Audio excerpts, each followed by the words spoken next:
The public initiative bill, I think public initiatives ought not be automatic. It took us too long to develop our Constitution. And I think that when we need a public initiative, the legislature ought to vote for that public initiative. I think we need a public initiative on a lottery. And people ought to be able to decide to amend the Constitution to have a lottery. But I wouldn't want us to get like California, where every time you turn around, there's somebody with a special interest putting a lot of money behind a public initiative that nobody's really thought through. But when they're public initiatives that ought to be put forward, I think the legislature ought to be able to decide and encourage us to do that. Well, this bill, I think, requires 12% of the people that voted in the last gubernatorial election. That's a pretty large number of people to go running around and get on there. I guess my experience. Hello, how you doing? Fine. Good to see you. Very glad to have you with us. Of our trip. Where are you from? Minnesota, and I've been married very here for good. years. Well, let me give you a button to take back. Oh, thank you. I even snuck around and took, Very good. took your picture. Thank you. Yeah, I believe in Glad to have you with us.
You got any more bumper stickers in the? Yeah, I think we got some there.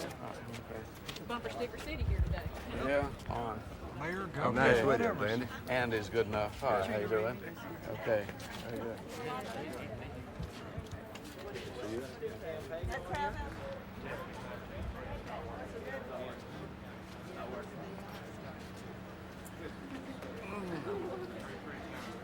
It is, yeah.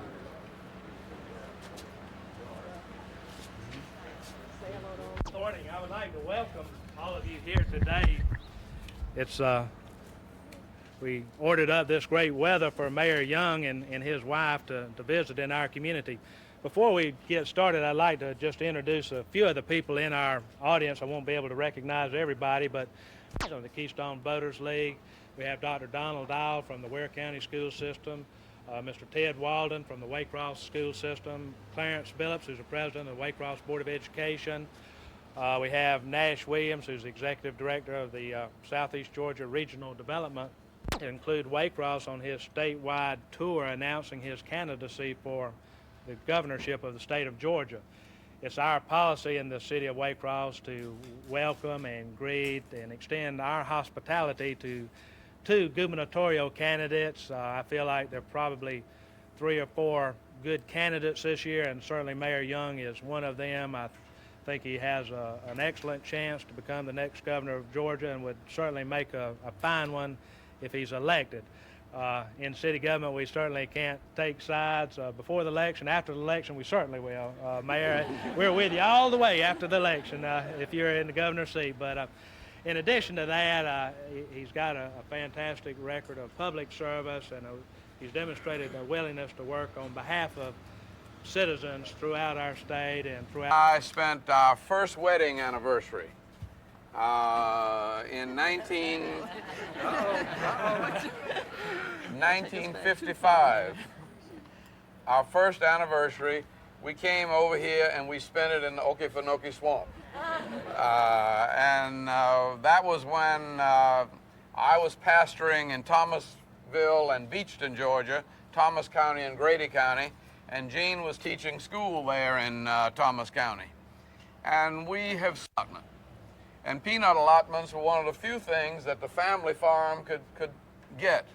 It was one of the few government programs that helped the family farmer stay in business. So when the Congress was talking about canceling the peanut farms, I went to some of my friends from New York and from Chicago and Detroit and the big cities, and they had the votes to kill the peanut program. And I said to them, now you can kill this peanut program if you want to, but all of the people who used to be members in my church in South Georgia would then be forced to come to New York or to Detroit, and you'd have more welfare. So you just as well let us stay in Georgia and work for a living and be able to keep our family farms and run our families independent of the government support. And you know, that made an awful lot of sense to them. Even though they had the votes to do away with those programs, all of a sudden they began to say, well, Andy Young says that they need the peanut program in South Georgia, so we're going to go along with him this time. Well, that was basically because we stayed in touch with all of the people of Georgia and tried our best to represent them and you whenever something was going on in the Congress of the United States. And as mayor of Atlanta, we've had a very good opportunity to bring business back to Georgia. When I became mayor, the business was moving out of the city. We were just coming off of the oil crunch, and every bank in Georgia just about changed presidents in the late 70s. And people were looking for a way to stop the slide. And I figured that because I probably had more experience than anybody else who wanted to be mayor, that I could probably do as good a job as anybody in trying to turn Atlanta's economy around. I set a goal for myself. In my inaugural speech, I said I want to bring $1 billion in new investment to the metropolitan Atlanta area, and I want to create 25,000 new jobs in my first term. And all of my staff people tried to get me to take that out of my speech. They said, you can't do that. That is too ambitious. If you put yourself on the line on those kinds of numbers, people will hang those numbers around your neck and you'll never get reelected. I said, if I can't do that good, I ought not get reelected. By the end of the first term, Metropolitan Atlanta had done about $25 billion worth of new investment, and we created almost 250,000 new jobs. By the end of the second term, we've done about $75 billion in new investment, and we've created over 700,000 jobs. I think that we can do that with you here in Waycross. And I've enjoyed trying to work with Mayor Knox and the Georgia Municipal Association, and he has worked with Hobby Stripling, another mayor of a South Georgia town, Vienna, and Hobby is my campaign manager. And one of the things we want to do in this, one of the reasons I want to be governor, is I think Georgia's ready to grow. I think we need the kind of jobs in our communities that will keep our children and our grandchildren there. We educate some of the finest kids in the world, and then they have to go someplace else to get a job. We need to have the jobs where the families are. And you know, when you talk about drugs, the best thing you can do to stop drug traffic is keep children in touch with their grandparents. It's children who get alienated, children who get cut off from their roots, children who get cut off from the religious traditions of their families that end up experimenting with drugs and getting in all of these kinds of difficulties. That's why I want to commend Mayor Knox and all of you for what you did in that drug program this summer. It was really taking to the kids at a very early age, at the middle school years, answers to some of the problems of life and challenging them to be the best that they could be. Now that's another part of why I want to be governor. Jean's a teacher. My mama was a teacher. My grandfather was a teacher. And now my youngest daughter is a teacher. And I know that education is the best investment that we can make in this society. Every dollar we put into education, we get back tenfold. In fact, I was saying that if you want to see how much of a bargain education is, count the total cost of educating a child from kindergarten right through 12th grade, and that is less than the cost of keeping a prisoner in Reidsville for 1 year. And yet the child who finishes 12th grade is less likely to go to prison and is much more likely to be a tax-paying, contributing citizen that in the course of their first few years as successful workers, they pay back in income taxes all of the money we invest in education. And if we can get them on to finish college, they will pay back that college investment in just 2 or 3 years. The best investment this country ever made was the GI Bill. And the reason the GI Bill was a good investment for this country was it educated more Americans and made it possible for almost any American who had any military service to get an education. And with that education, we moved our country forward to the top.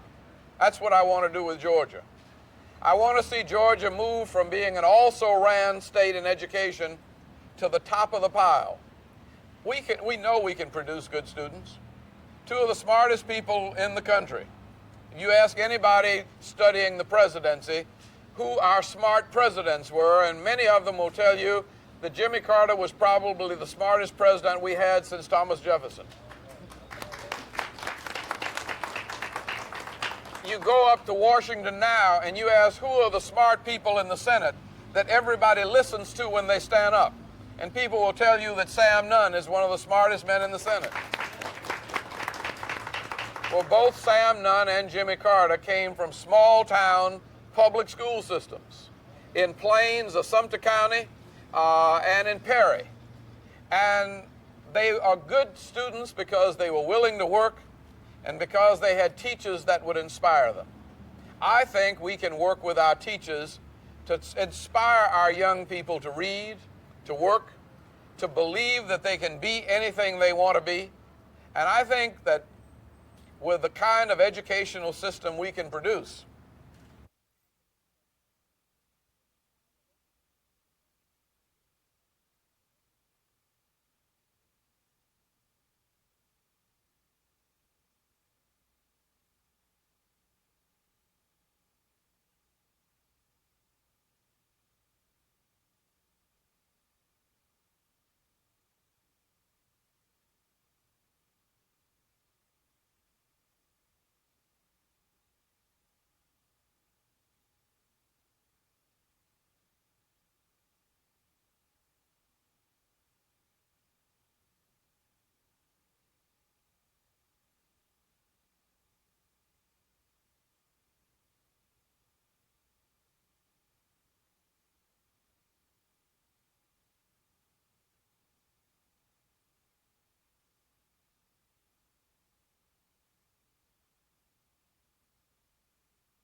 I want to ask for your help.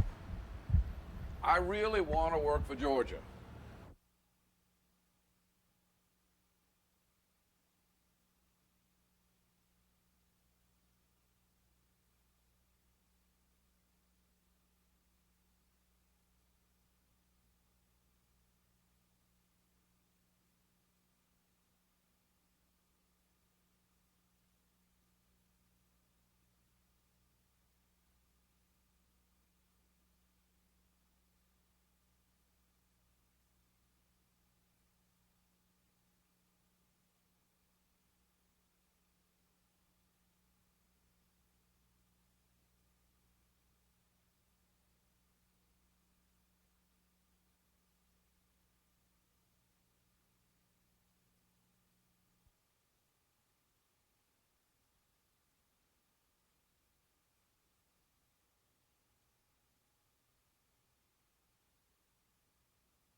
Man can never have too many friends. The next thing from that is that a county, a city, a state, or a nation can never afford to overlook the talented and brainy people which are part of that nation and of that community. And so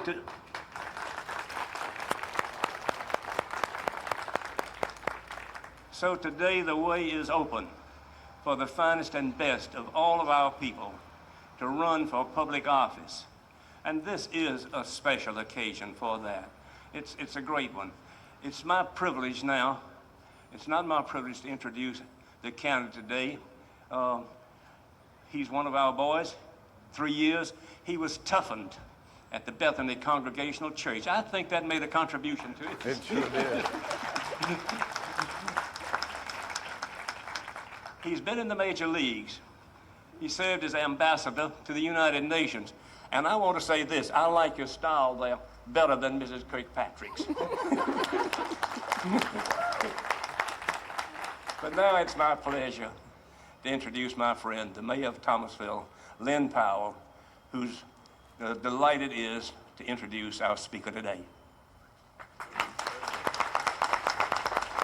Thank you, Lawson. Andy, welcome home.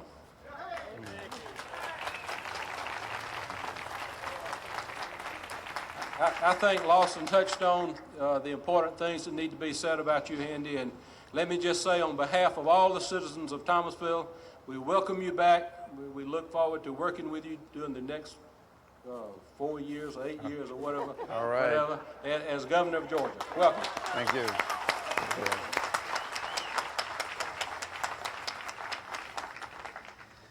Well, you don't know how good this makes me feel.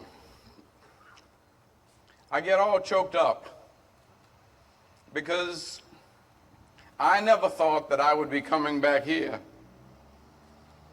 on this kind of occasion. You all took me in when I was right out of school. People say, why is it that you don't speak with notes? And I say, because Deacon Spearman and Doc Hadley told me that they didn't want to see a whole lot of paper in the pulpit because people came to worship with us from the Primitive Baptist Church, and they felt that if anything was on paper, the devil had something to do with it. And so 35 years ago, I started trying to preach my sermons without notes. And I've been doing that with your help, still hearing you say amen, still hearing Deacon Spearman saying make it plain, or tell the truth, or just plain true. And that love, that support, that confidence has really taken us a long, long way. In those days when things were very tense, I could still remember that at the time of tension here, the only time during the 3 years that there was any racial tension was a time when I started with the Thomas County Business and Civic League to run a voter registration drive. And for some reason, coincidentally, maybe, about 400 or 500 Klansmen out from around Doe Run and Moultrie and Albany came into Thomasville. But we got very nervous about that. In fact, we were a little bit scared. But Mr. Watt was the mayor from Watt Hardware Store, and he went to Flowers Bakery and Sunnyland Packing Company, and the business leadership in Thomasville made it very plain that Thomasville did not want to tolerate anything that was going to bring about disharmony between peoples of different colors. In fact, I can still remember the float in the Thomas County Rose Parade where there were 6 little children who were brown and 6 little children who were white riding in a float that was a basket of eggs. And the sign said, grade A white, grade A brown. But we were all grade A. And so there's always been in our experience an experience from this community that meant so much to us. From our first 2 children being born at Archibald Memorial Hospital to, where is this young fella here, the young Metcalf fella. His daddy was in our Sunday school class, and they were the ones that took me out in the field and made me pick cotton with them all day long, and said after that, that wasn't good enough, I had to also cut okra too. And working with so many of you, Ben Hatcher was just as tall as he is now, but he didn't weigh but 120 pounds. And we had a baseball team. And we'd play baseball all around this area, and these young fellas at 12 and 13 and 14 years old were beating most of the men's teams. And it was really one of the most rewarding times of our lives to spend here with you in this beautiful community. We didn't have any money, but Mr. Feinberg let us get our furniture on credit, and we bought clothes from Mr. Neal, and we did our shopping from one place to the other. And I remember we used to live a long time on the $50 a week, $50 a month, what am I talking about, that you all used to pay me at Bethany Church. But Evergreen paid me $50 too. And then everybody gave us all of the greens and all of the okra and all of the sweet potatoes and all of the watermelons and all of the chicken and occasionally a little venison. And we probably had more to eat than any time in our lives. So it's with a great deal of pleasure and nostalgia that I come back to you, because everything I've done since has drawn on the experiences that I had with people of Thomas County and Grady County. And if I have been able to do anything, in some measure, it's because of the love and concern and prayer that you invested in me and in Jean and in our children, that wherever we've gone, we've always looked back with a great deal of appreciation and gratitude for everything that happened to us during the 3 years we spent here in Thomasville, Georgia. And now I'm embarked on the course to be governor. You want to have your children get the very best education possible in high school and in college and or in technical school. But I know, too, you don't want to see them have to go to Atlanta or Detroit or New York or somewhere else to get a job. I know you want your children to be able to work and live here. And I think we can create the kind of economy in South Georgia that can share the values of small city life with our children and our grandchildren, and they can live a quality of life right here and earn enough money and do enough with their lives so that they will be able to stay and that they will want to stay. But that means that you've got to bring good business here, and it means that you've got to help the business here to grow. And I want to work with you as governor of Georgia to see if we can't do that.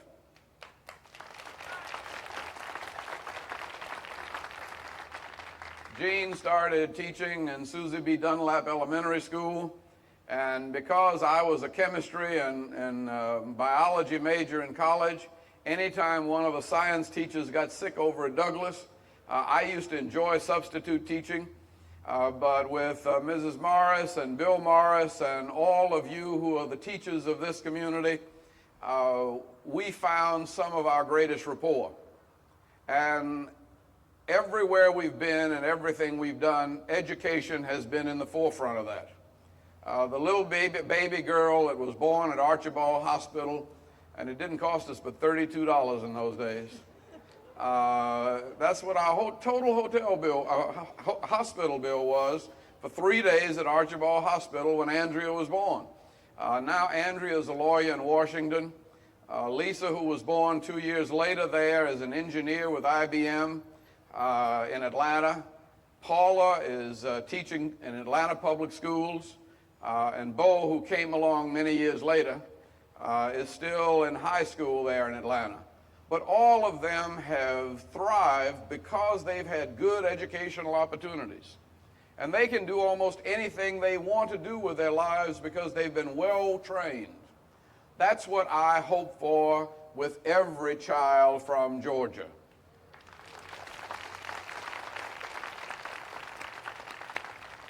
In the last year, working with the high school students in Atlanta, where most of them are poor and could not afford to go to college, we were helpful in arranging $20.9 million in scholarship money for our high school seniors.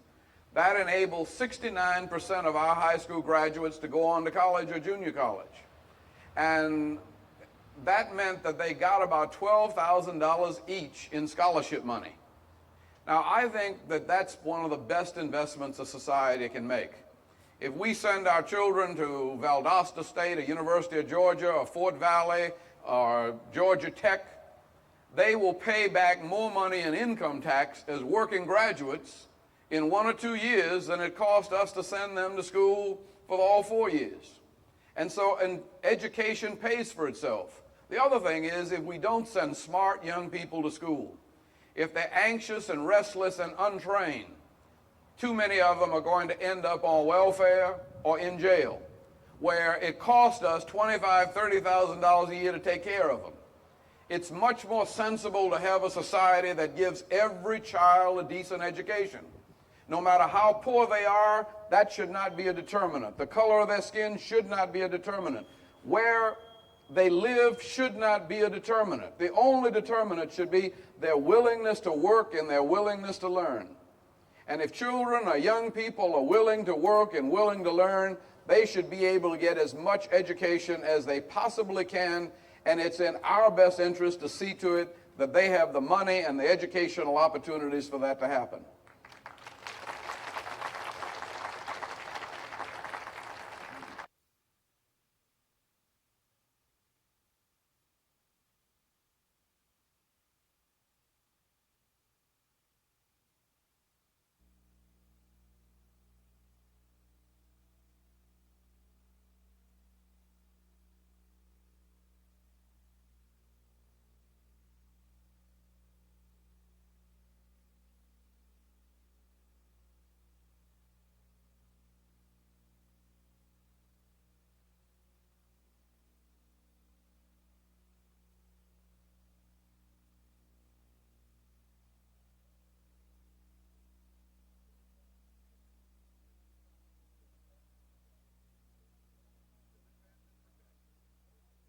to defend and protect.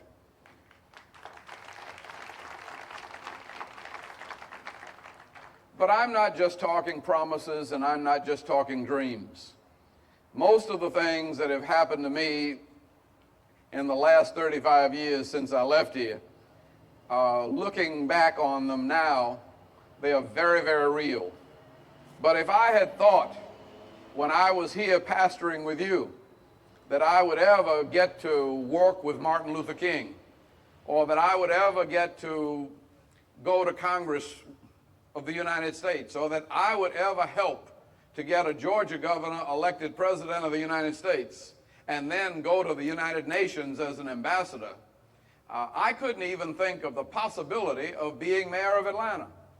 That none of these things were possible for me to even dream about 35 years ago, and yet they've all happened. What I say to you today, though, is that whatever you dare to dream about for the next 25 or 30 years, we can work together and make happen. We've got strong people in Georgia.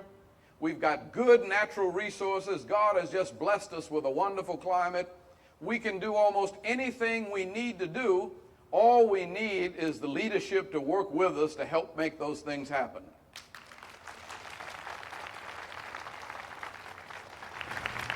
And just as I learned here in Thomasville, if you wanted to make anything happen, you got the political leadership like Mayor Watt together with Mr. Flowers and Sunnyland Packing Company, and you got the business and political leadership and the community leadership together, and anything that business leadership, community leadership, and political leadership and religious leadership get together on in America, they can make happen.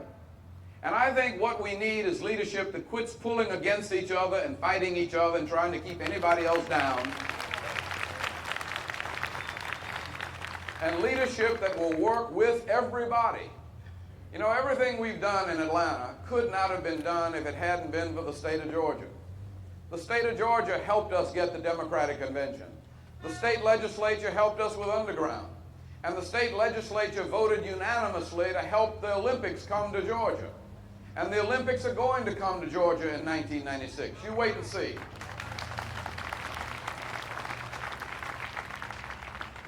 And so I think for the next few years, I want to take some of the love, some of the kindness, some of the vision, and some of the faith that you, the people of Thomasville and Beachton, gave to me and Jean as young people, and I want to share them with all of the people of Georgia, because it's wonderful to be loved.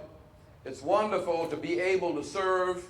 It's wonderful to be able to do the best that you can do for people you care about. And we care about you because you've invested so much in us. And I look forward to being your governor. I need your votes. I need your contributions. I need you to tell your neighbors that I'm not the kind of person that maybe they may have read about or heard about, that you know me, and that you have helped me to grow, and sending one of your own sons. And I thank you for taking me in, and I thank you for whatever you can do for me. And let me just ask this young lady who came with me, we will be married now, well, it was 36 years ago in June, that we came here. And, well, let her tell you about it. Jean Young. Hello. You know, even though we've been to Thomasville a number of times since we left, this is very special to come back on this kind of occasion, because you did take us in when we were newlyweds.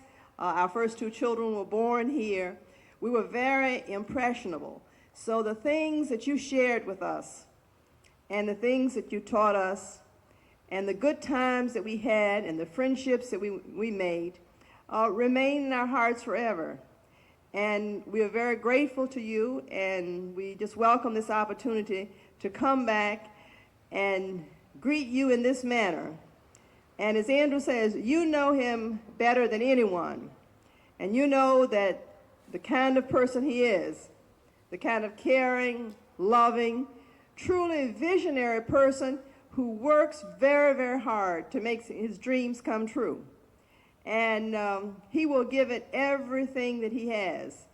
And with your faith in him and your prayers and our hard work and commitment, he can become the next governor of Georgia. Thank you very much.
Just as sweet and clean as moonlight through the pines. Other arms reach out to me,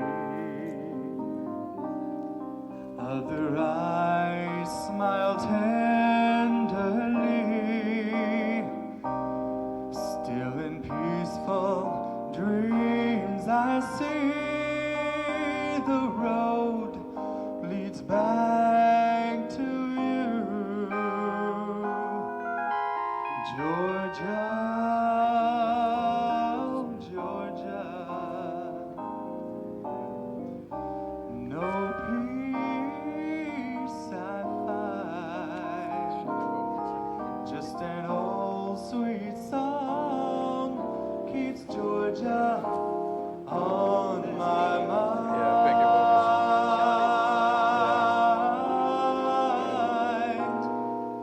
Georgia,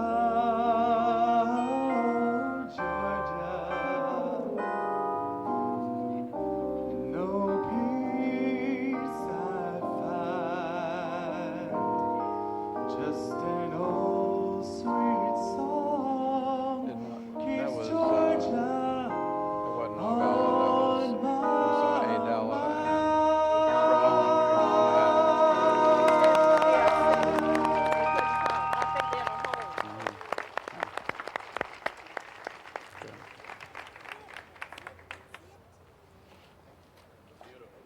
Thank you very much. Okay, very good. Okay. Hello, how you doing? I'm Fred Dorman. Good to see you. City Sure. School Superintendent. Very good. Fine. How you doing? You know me, don't you? Ellis fan. Yeah. Okay. Sure. Okay. Very good. Fine. How you doing? Okay. Very good. You still want to mill among the Yeah, we should. Let me have a minute. Okay. I'll say to you like, and you can answer like Okay. Henry Kissinger. I don't know how to address you. Andy. Governor or ambassador Andy's or best. your excellency. No, just Andy. Good. But I want to wish you the best, sincerely. Thank you very much. I've said for a long, long time, what we need in politics is a statesman. We haven't had one in Georgia for a long time. Yeah. I hope and pray Well, I that sure the good Lord appreciate your smiles help. on you Well, and puts you in office. Well, it'll take the good Lord If and there's your help. any way that I can help, I'll be glad to do it. Okay. Just remember that the city school superintendent in Thomasville is pulling. Sure. And anything I can do from any time, don't hesitate to give us a call. Sure. Okay. Very good. I saw you on television the other night. Thank you. A little younger version. Yeah. You were